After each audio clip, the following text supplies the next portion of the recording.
अल्लाह ताला ने कुछ बस्तियां तबाह की थी ना, उनके बारे में कहा है कि वो अपनी छतों पर उलट दी गई, अपनी छतों पर उलट दी गई। आप मुझे बताओ, आप क्या अंदाजा करते हो क्या किया गया होगा? अगर बस्ती छत पे उलट दी गई है तो क्या किया गया होगा? यानी बस्ती उठाई और पराठे की तरह फ्लिप कर दी है शायद, या फिर ये मुहावरा इस्तेमाल हो रहा है, और ये मुहावरा कुरान में दो किस्म के सियाक में इस्तेमाल हुआ है। और उरूश का लफ्ज समझ लेते हैं। उरूश के दो मायने, पहले यहां से शुरू करते हैं बात। खावियतुन अला उरूशिया, अर्श तो आपको मालूम होगा, अर्श आम अरबी जबान में अर्श छत के लिए इस्तेमाल होता है, और अर्श ऑल्सो जो कमज़ोर पौधे होते हैं ना, जैसे अंगूर, और उसका जो तना होता है कमज़ोर सा होता है, उसके लिए आपको ज़मीन में एक जो है वो लकड़ी डालनी पड़ती है और उसके इर्द गिर्द वो लिपटता है। ऐसे पौधे को भी अर्श कहते हैं, इसको भी अर्श कहते हैं। तो अर्श के दो मायने हैं अरबी में, एक तो छत और दूसरा कमज़ोर पौधा। ठीक है, अच्छा, असहाबुल कहफ के बारे में, सूरतुल कहफ में जो किस्सा है दो बागबानों का, आपको शायद इल्म होगा। उसने बाग बनाया, उसके इर्द गिर्द उसने दरख्त बनाए अपने बाग के, और दरमियान में बारीक और नाजुक किस्म के पौधे रखे।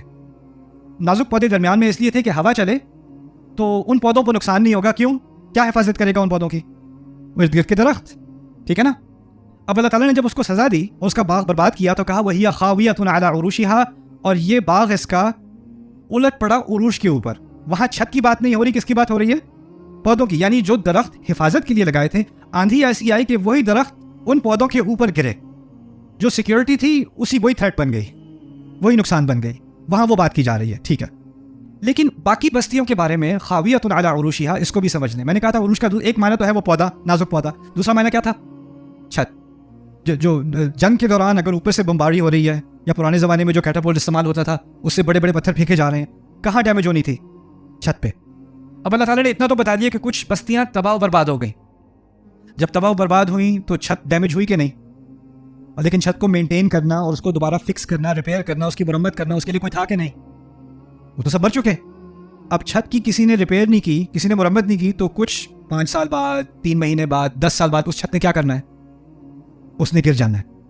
अब 4 दीवारी रह गई लेकिन छत बीच में गिर गई। अब जो 4 दीवारी रह गई उसकी सपोर्ट, असल में जो दीवारों को जोड़े हुए थी और दबाए हुई थी वो छत थी। अब वो दीवारें अकेली खड़ी हैं। अब उनके अंदर सीलन जा रहा है, हवा गुजर रही है, मॉइस्चर जा रहा है, वो कमज़ोर होती चली जा रही हैं। और फिर 10, 15, 20, 100 साल गुजरने के बाद वो दीवारें भी गिरने लगीं। और जब वो गिरी तो किसके ऊपर गिरी? छत के ऊपर गिरी। वही खावियतुन अला उरूशिहा, छतों के ऊपर वो गिर पड़ी। यानी यही नहीं कहा कि बस्तियां बर्बाद हुई, सैकड़ों साल बर्बादी में वीरान रही, यहाँ तक कि छतें भी गिरी और उसके कई साल बाद दीवारें भी छतों के ऊपर गिरी।